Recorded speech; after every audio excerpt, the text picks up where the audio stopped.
Good evening. I now call the February 23rd, 2026 City Council meeting to order. Please join in the Pledge of Allegiance.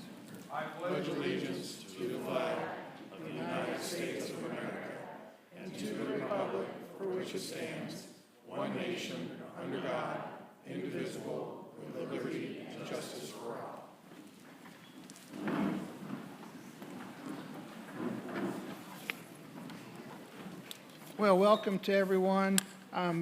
Just out of the gate, I'd like to just take at least a moment to recognize the recent loss of Officer Elliott in Beech Grove, and really just a reminder, just to always keep our public safety officers, in our thoughts and prayers.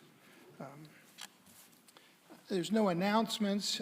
We do have a proclamation that I wanted to share, that the city made a proclamation for the month of February that is Go Pink for Haley Month in honor of Haley Busby. Very tragic situation, of course, and inspiring how the community rallied to support the family, and it's inspiring to see the pink lights and ribbons all over the city. Okay, now we have some presentations. We have Hamilton Southeastern High School We the People State Champions. You'd like to come up and say a few words? Ms. Chandler, will you kick us off?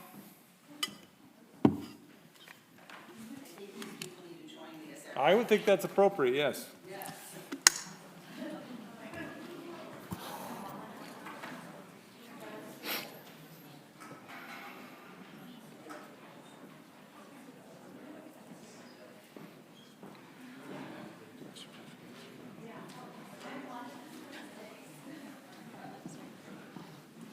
We have most of our team members here tonight. A couple of people were unable to attend. We certainly thank you for honoring us this evening in our state championship.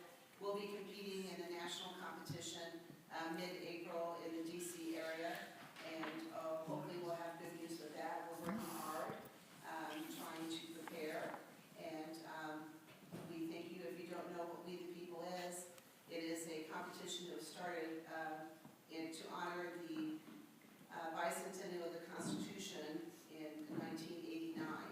It used to be sponsored by Congress, and now it's not. The Center for Civic Education out of California runs the program nationally, and here in Indiana, the Indiana Bar Foundation sponsors the program.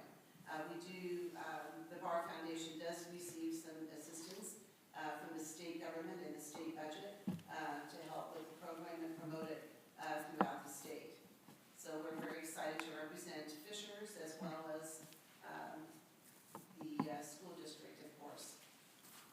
This is I think, a somewhat bittersweet announcement, because in case some of you haven't noticed, Ms. Chandler has announced her intentions to retire.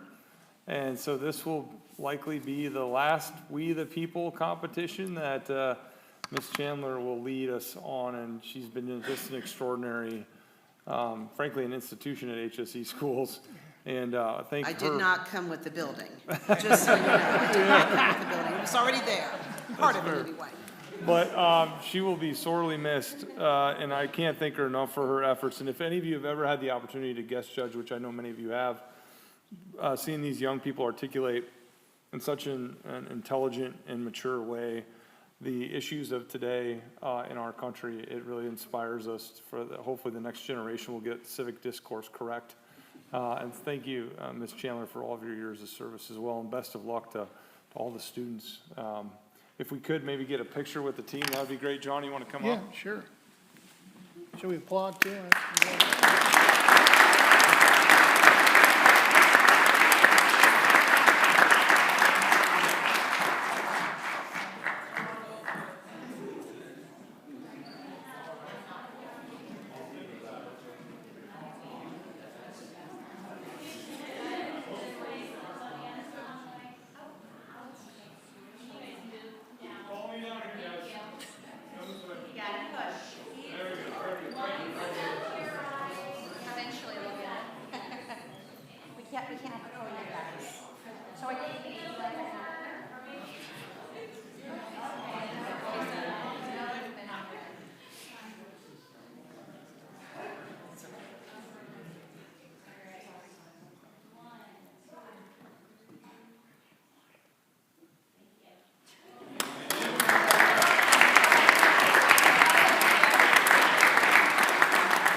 All right, congratulations again to the team. Now we have several employee service awards for the, John, if I could, I'd ask, because a number of these are specific to one department. We'll go by department versus years of service if we could. gotcha, sure. Yeah, so I'd ask Chief Ragsdale to step forward if you could.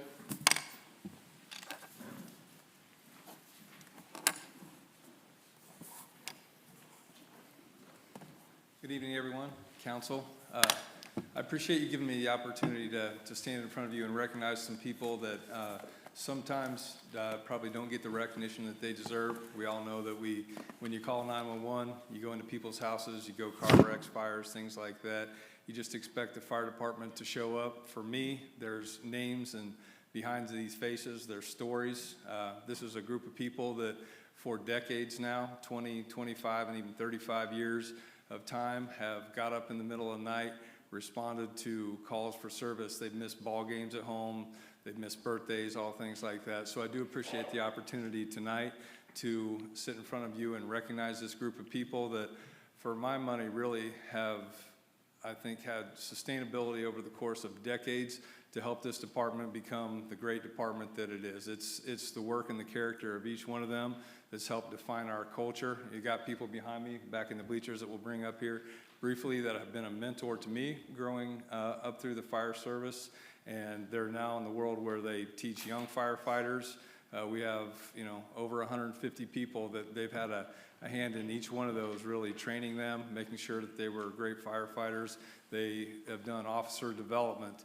They work on trucks. They do everything that you could do to make this department great. So I do appreciate the opportunity now to let them stand in front of you in a group that sometimes is humble enough that they don't always love being recognized, but I think it's very important, very valuable to bring them up tonight and introduce them all. So if I could, at the 35-year mark, we have Battalion Chief Steve White. If you could come up here. Eventually,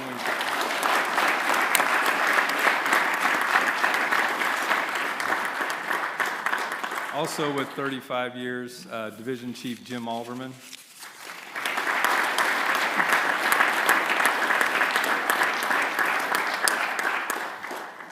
Firefighter Greg Shealy couldn't be here tonight. He was sick. At the 25-year mark, we have Battalion Chief Mike Zidell.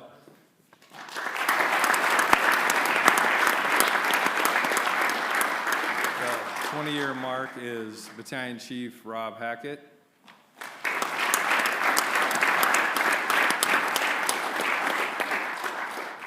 Firefighter Mike Hamilton.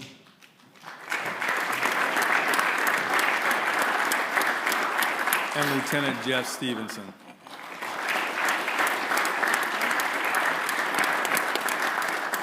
Again, I thank you for your time, and I thank them for their service.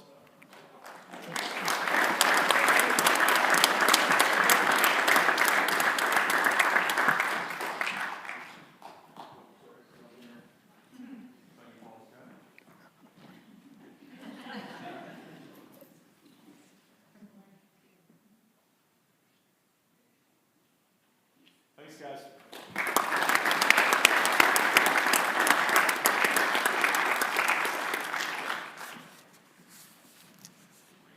Next, if I could ask Chief Gephardt to step up, please.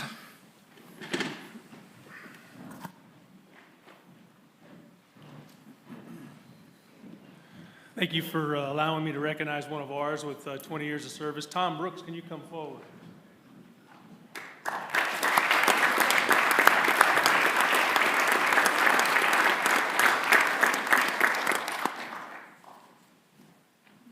Tom's here with his wife Lainey, who's here to support him. Tom came to us in 2006, where he hit the ground running. And when I say running, he hasn't stopped since he hit the door. He was assigned to street patrol, quickly elevated to field training, where he mentored and trained our new officers on the department. And in 2017, he found his way into the investigation side of the house, where he is a criminal forensic crime scene investigator. He's a graduate of the National Forensic Academy, which is a difficult course that gets them ready for the things he might see at crime scenes from various things that come up on our radar. In 2023, he was promoted to sergeant, where he became in command of our digital forensics unit, where he now supervises several detectives throughout the county and Hamilton County. He's also a member of our Honor Guard. He founded our drone team. He's won the Distinguished Service Award in 2014 and in 2021. I really appreciate the work you've done as you continue to do it, and you have my full support. Congratulations, Tom.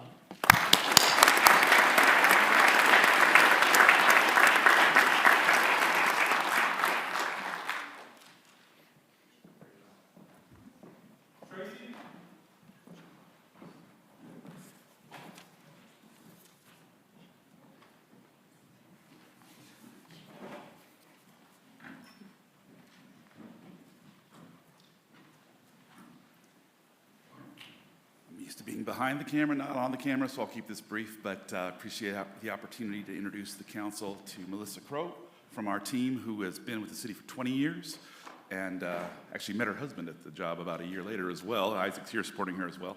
Melissa served in various title capacities, but fundamentally is a business analyst who works behind the scenes to ensure a lot of our complex software, specifically things related to human resources, making sure people get paid, making sure we're getting people onboarded, offboarded properly, but has also been through many horror stories with document management systems and permitting and a variety of other things that would make a lot of us gray and losing our hair fast. So it's wonderful to have Melissa with the team. We appreciate her dedication and commitment to the organization. So I'd like to introduce you to Melissa Crow.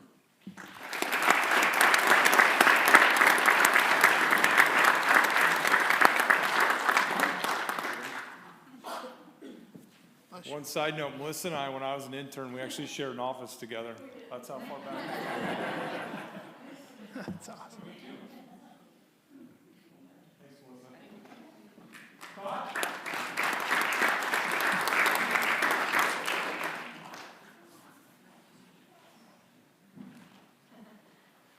Hi, Council. Thank you for allowing me to be here. Today, we are honoring Tony Hall and his 35 years of service with the city.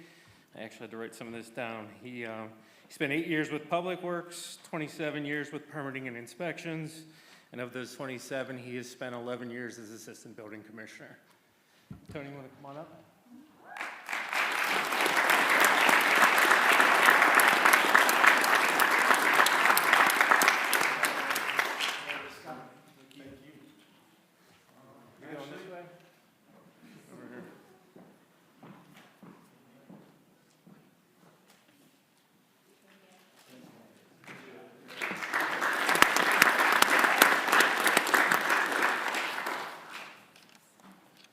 Okay, thank you, Mr. Mayor, and all the tenured employees. That's great. There are no council committee reports this month.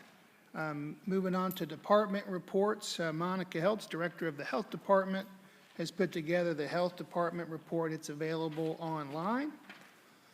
Moving on to item 7, the consent agenda consists of 2 items. A request to approve the regular meeting minutes from the January 20th meeting, and a resolution authorizing the city controller to transfer certain funds. Motion approved. Second. Motion by Pete, second by John. All those in favor, say aye. Aye. Opposed? John, one I'm abstain. abstaining from Yep. the minutes because I wasn't there. Thank you. Yeah, very good. Yep, motion passes. All right, next on the agenda, item number 8, resolution number 022326A, a resolution approving project agreement for Crossing Hotel. Oh, okay. Thank you. Yep, number 9, sorry about that. Ordinance 022326, a request to approve an amendment to Chapter 180 of the Fishers Code of Ordinances for Health Department fees.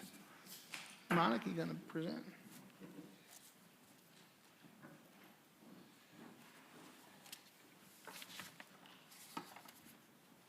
Hello, City Council. Monica Heltz, Director of Public Health for the record. Just a couple of small amendments here on the fee schedule so that we can begin to offer sports physicals in our clinic.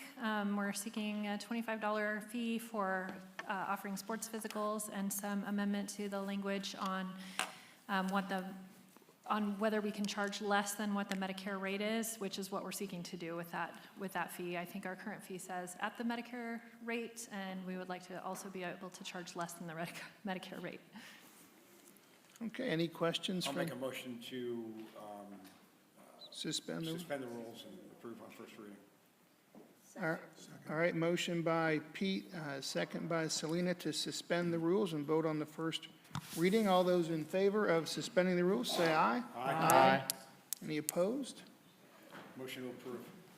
Second. Motion by Pete, second by John to approve ordinance 022326. All those in favor, say aye. Aye. Opposed? All right, the motion passes. Thank you, Monica. Thank you. All right, next on the agenda is item 10, ordinance 022326A, a request to amend the 2026 salary ordinance. Ethan? Good evening, Council. Ethan Lee, City of Fishers, Human Resources Director. I'm here before you to request an amendment to our salary ordinance. This amendment would increase the maximum hourly rate of pay for Health Department part-time support staff, and happy to answer any questions.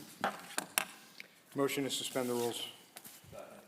A motion by Pete, second by Todd to suspend the rules and vote on the first reading. All those in favor of suspending the rules, say aye. Aye. Opposed?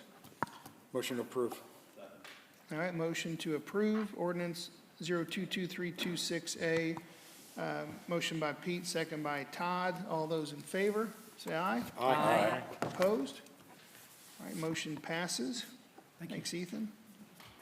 All right, next on the agenda, number 11, ordinance 012026C, a consideration of a rezone from R2 residential to PUD C for a memory care facility at 10990 Brook School Road. And just to share, any written comments that have been submitted by residents have been received and distributed among the council. Ross? Good evening, Ross Hillary, Planning and Zoning for the City of Fishers. One correction I do want to note on there, it is a PUDR, but tonight is a consideration of rezone of 0.6 acres from R2 residential to PUDR for a 7,500 square foot memory care facility. The property is currently zoned R2 residential. The PUD uses R2 zoning district as the base zoning district with the addition of memory care as a use. The PUD is limited to a building square footage of 7,500 square feet with a maximum of 12 individuals. The 2040 comprehensive plan calls for this area to be suburban residential with the primary land use in that area being single-family residential. This would allow 2 to 4 units per acre, which approximately is 2 single-family homes on this lot.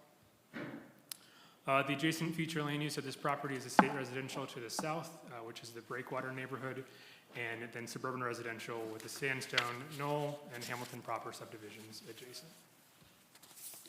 Included in the rezone is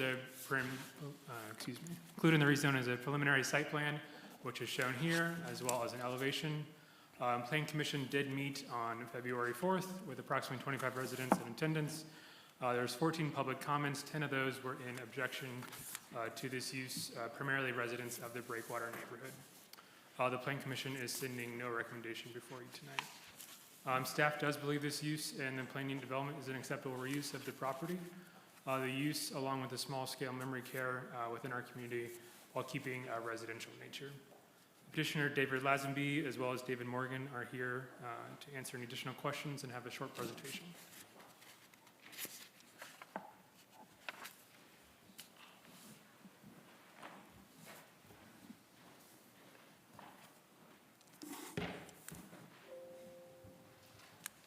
Good evening. My name is David Lazenby, and I'm a developer based in Carmel, and I'm here representing Story Cottage and Story Custom Development. With me tonight, on behalf of the applicant, is David Morgan and Brant Borum, also with Story Cottage.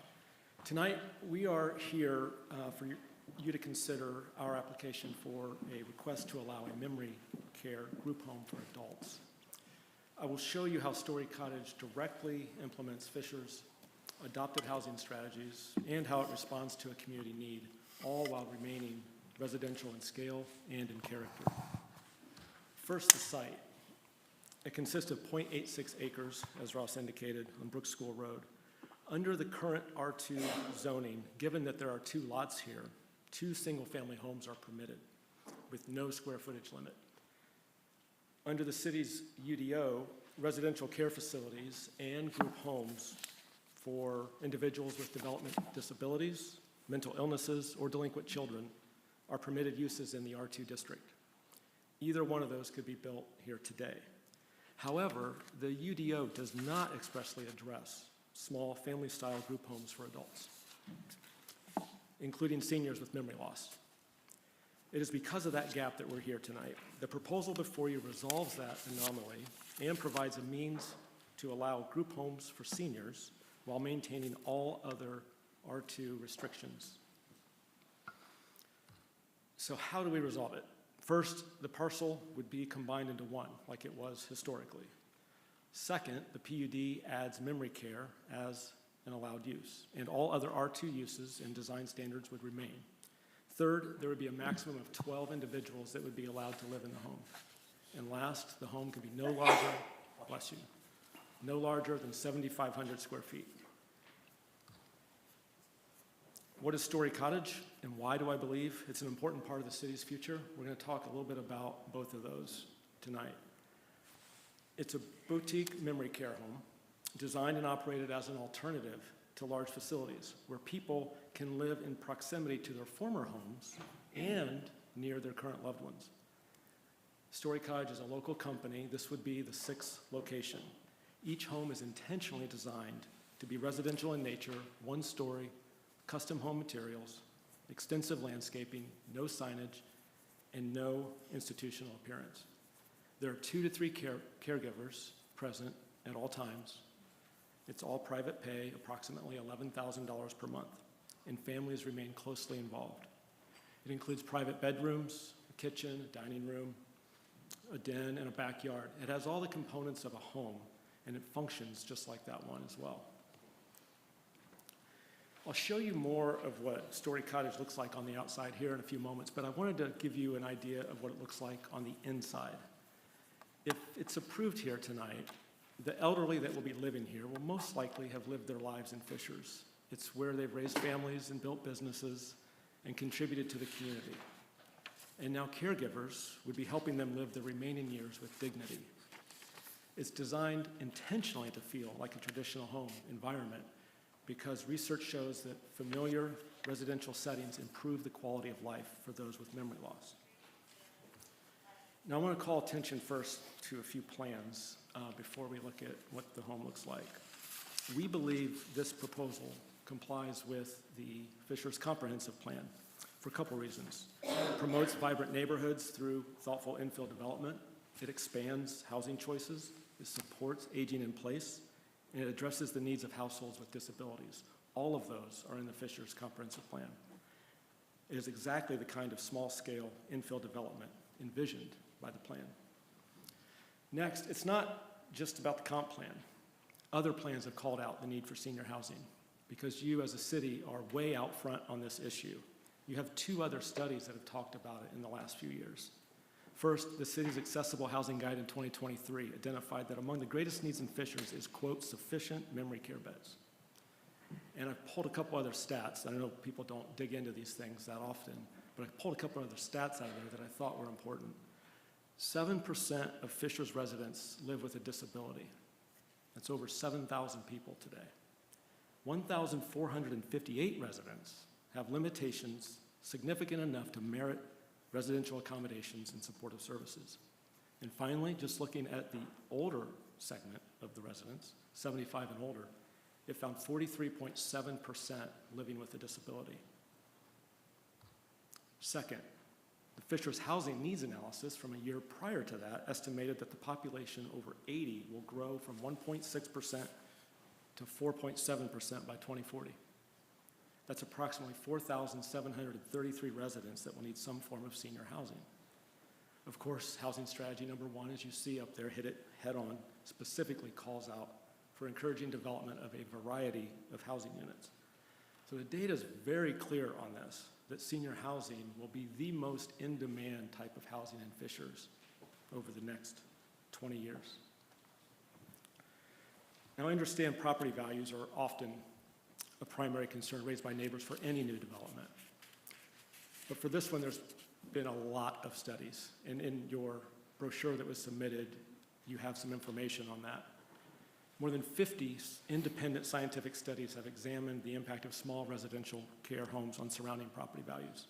The consistent conclusion is this: when the homes are not clustered and they operate under oversight, they do not negatively impact property values, turnover, safety, or even neighborhood character. In addition to the 50-plus studies nationally, we have a local example that we can look at pretty closely. In West Clay and Carmel, where Story Cottage operates today, over the course of 8 years, since 2018, 4 years before Story Cottage opened and the 4 years since, the median price of a home within 1 mile grew 39%. And within a quarter mile, it grew 47%. And as you can see, there really is no difference in the trend line after it opened in 2022. Additionally, this project represents a $2.5 million investment in acquisition and construction costs, which is consistent with some of the highest assessed values in the surrounding area. As a reminder, as discussed at the Plan Commission, the city's traffic engineer concluded that this home will generate fewer than 5 vehicular trips during the peak AM and PM evening hours and will not have an adverse impact on the surrounding roadway network.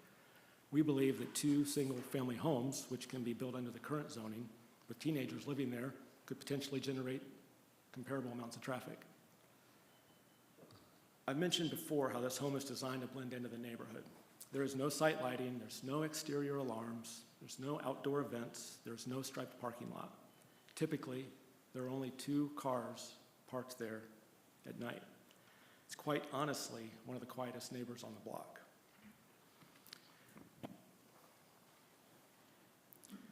In the site plan, you can see the extensive landscaping, which is consistent with the largest surrounding homes. The home features a front porch, outdoor pergola, and a fenced-in backyard, features similar to any other similar-sized house in Fishers. From Brook School Road, the home presents as a high-quality custom home with substantial landscaping. The driveway is residential in scale, and there's no institutional appearance. From the west, notice a single-story structure with articulated roof lines, residential materials, and a landscaped yard. Residents can be outside just like anyone else can in their home, gardening, under the pergola, reading, what have you. Before I end, I want to briefly mention a bit about disabilities. The residents who live in Story Cottage have Alzheimer's and other forms of dementia. These conditions qualify as disabilities under the Fair Housing Act and the Americans with Disabilities Act.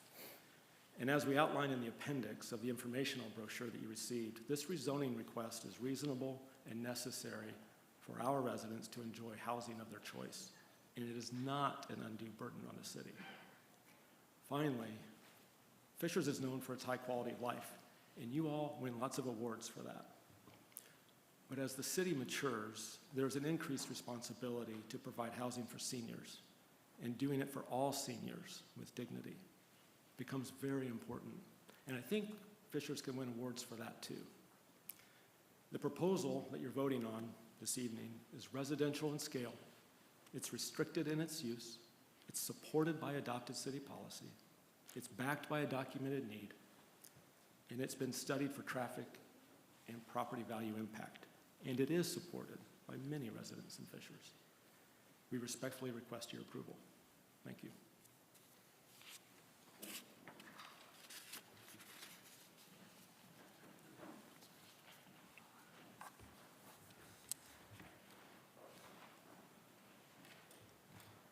Happy to answer any additional questions. You have questions from council?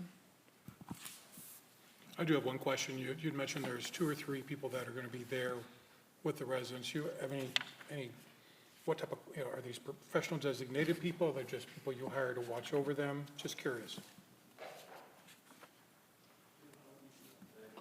So it's overseen by a nurse, we have a private concierge nursing service that comes and oversees it, and then the actual caregivers are CNAs or home health aides. I think all of them are CNAs now, but super experienced, like highly credentialed, focus on dementia care. Okay, yeah, thank you. Thank you. Oh yeah, sorry, David Morgan, Story Cottage. Thanks. Any other questions? Any other questions? Here's a motion to approve. I'll make a motion that we approve this It is definitely needed in Fishers. I live in Del Webb, average age is 76, and we probably have 45 people with levels of dementia. So I would like to see many more of these built in Fishers because we have a need for it, and I appreciate you bringing this to Fishers. Thank you very much. Okay, motion by Brad. Second. Second by Bill. All those in favor? John, I was wanting to see if we could do a recall vote, please. Roll call. Roll call, sorry, not recall. Roll call vote. Sure, that's, Jenny? Bill Stewart, Aye. Todd Zimmerman, Aye. Selena Stoller, Aye. Brad DeReamer, Aye. Cecilia Coble. I wanted an opportunity to explain my vote before I make the actual vote. This is a very difficult decision because as you all know, I do a lot with disabilities. My father was just in a memory care facility. So I'm very familiar with the project itself and the care and the need for sure. I've been bombarded with a lot of concerns from the surrounding neighborhoods, and I live nearby there, so I can see what goes on the roads and everything, and that's mostly the main thing. And I like the concept. It's beautiful. It's what we need. We do need more of these concepts, but I do have, despite the assessment of the traffic and all that, there are a lot of concerns on that street, especially with this parcel being so close to the dip and the visibility, poor visibility and sight lines. And I really am just concerned about how this is going to impact what we have right now, and there's been a lot of accidents, and so for that reason, I'm going to be a no tonight. John Weingart, Aye. Pete Peterson, Yes. John DeLucia. I abstain. There's one abstention, one nay, We need Selena. and 6 yay. Oh, I'm sorry, Selena. Aye. 7 yay. The motion passes. All right, motion passes. Thank you. All right, next up is item 022326B. First reading of text amendment to the IKEA PUD. Good evening. For the record, Ross Hillary, City of Fishers. Before you is ordinance 022326B, which is a text amendment to the IKEA PUD. I will wait just a moment. Just give a second.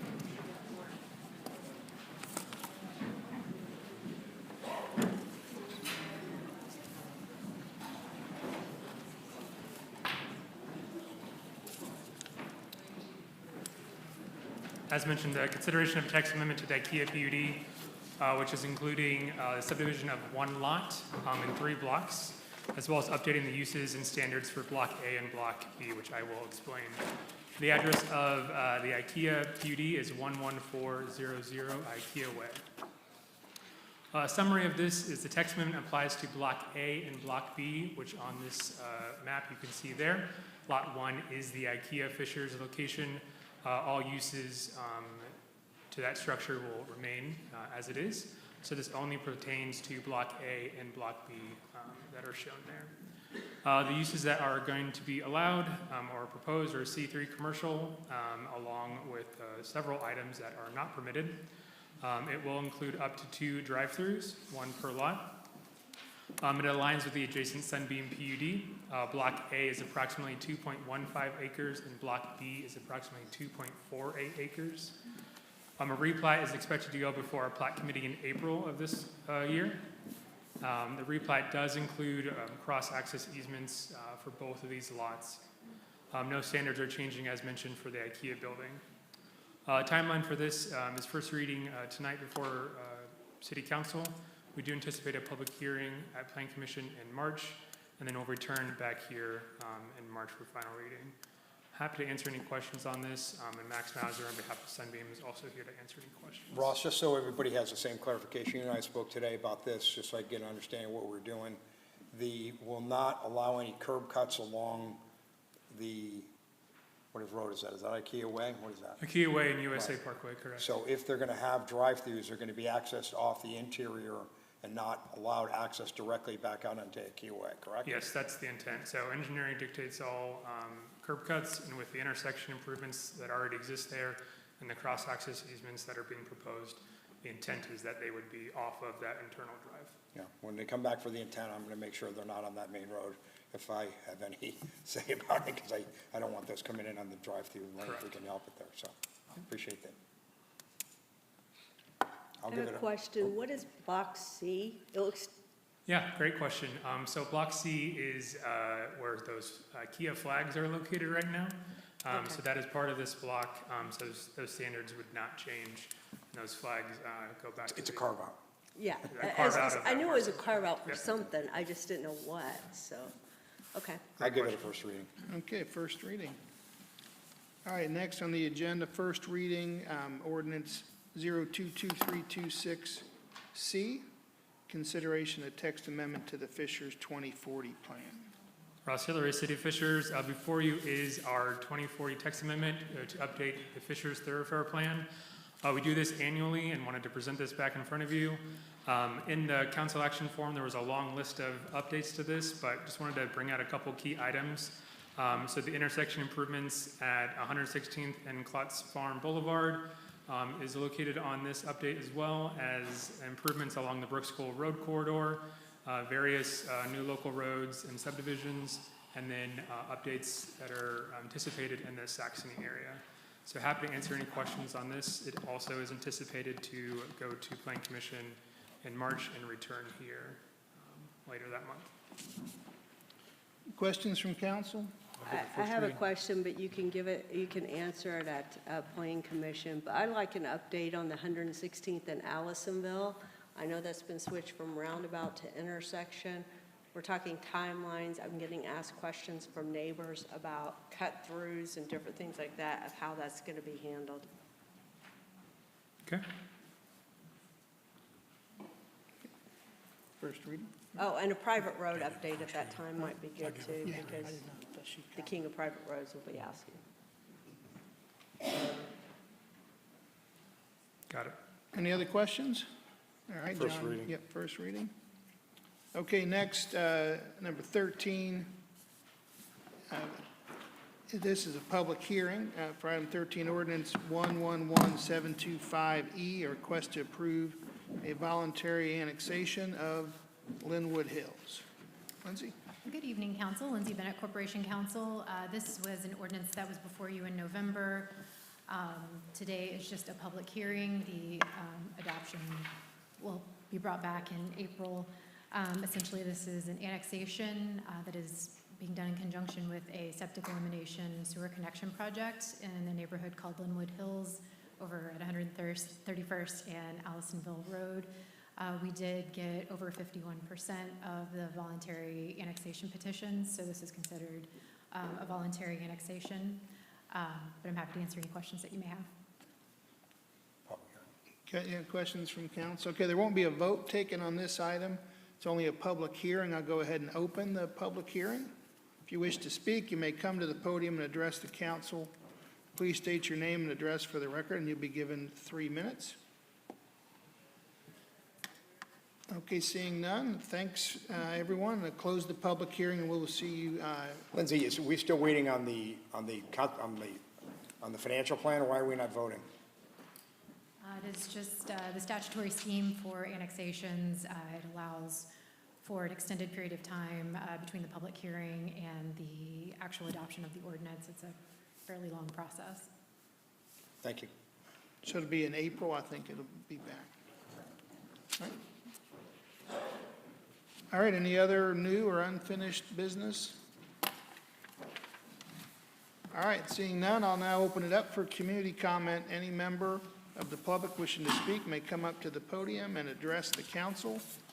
Please state your name and address for the record, and you will be given 3 minutes.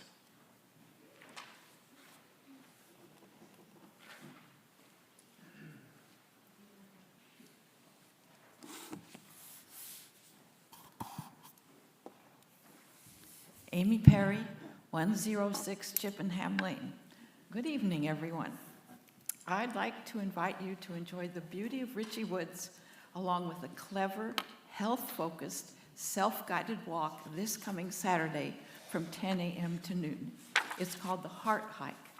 I'll be there as one of the volunteer greeters. There will be heart-healthy tips from the Fishers Health Department. Many families have a tradition of coming every year, so you might see some people you know, some of your constituents. I'm inviting you on behalf of the Parks Department, the Health Department, and the new walking group that walks every Wednesday at 10 a.m. I'll be glad to show you piles of honeysuckle that were removed last fall so you can see what I talk about when I talk about invasive plants. The weather forecast for Saturday is for sunny with a high of 59, so maybe some early wildflowers will be blooming and the park employees and I can point them out to you. Would you get out your phones and enter Heart Hike on Saturday, February 28th from 10 a.m. to noon?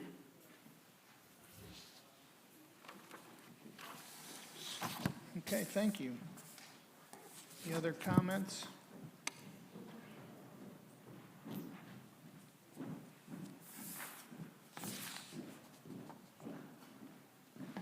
Hello, it's Ross Reinhardt at 7704 Creekside Court. I just wanted to comment on, tonight I think we saw on display how land use and transportation are very closely linked. In the story of the Story Cottage, you know, we could see something that was very much in line with our goals for housing in the community, and a lot of the objections and you know, things that potentially could tank it were concerns around traffic and where the cars go.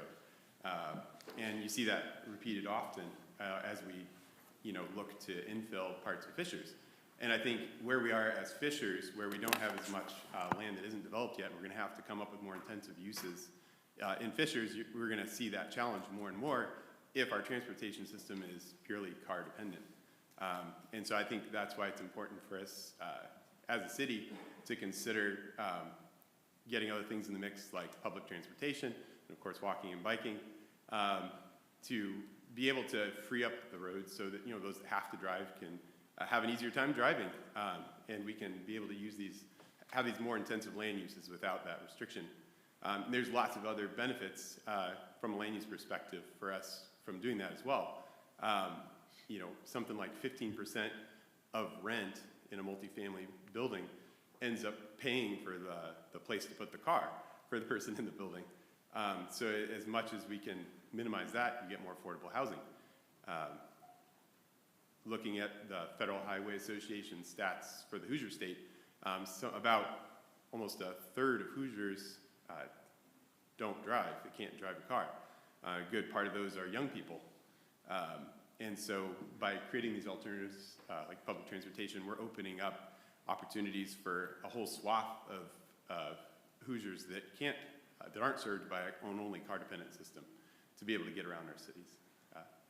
So yeah, I just wanted to bring that to, I think that was a great example and wanted to highlight that tonight. Thank you. Yeah, thank you, Ross. Any other public comments? Yeah, just a reminder, any submitted by residents that, you know, via email were received and distributed, and they'll go in the record just as if they were presented there. Seeing no other comments, Motion to adjourn. All right. Motion by John, second by Todd. We are adjourned.